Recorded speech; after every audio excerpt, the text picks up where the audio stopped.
தேர்தல் நேரத்தில் கொடுத்த வாக்குறுதியை நிறைவேற்றாமல் வெந்த புண்ணில் வேல் பாய்ச்சுவது போல் முதலமைச்சர் ஸ்டாலின் நடந்து கொள்கிறார் என தமிழ்நாடு சத்துணவு ஊழியர்கள் சங்கம் குற்றம் சாட்டியுள்ளது.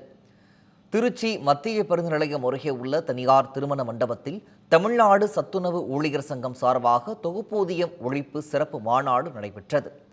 இந்த மாநாட்டில் காலமுறை ஊதியம், தேர்தல் வாக்குறுதி நிறைவேற்ற வலியுறுத்தல், தொகுப்பூதியத்தில் நியமனம் செய்யும் அரசாணையை ரத்து செய்தல் என்பன உள்ளிட்ட 10 தீர்மானங்கள் நிறைவேற்றப்பட்டன.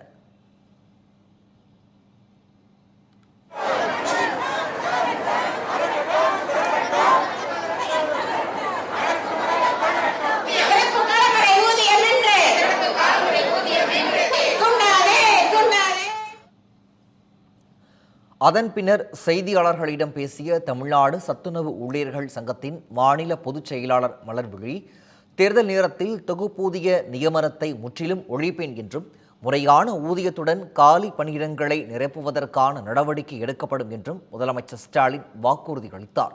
ஆனால் இதுவரை எந்த நடவடிக்கையும் எடுக்கவில்லை என குற்றம் சாட்டினார்.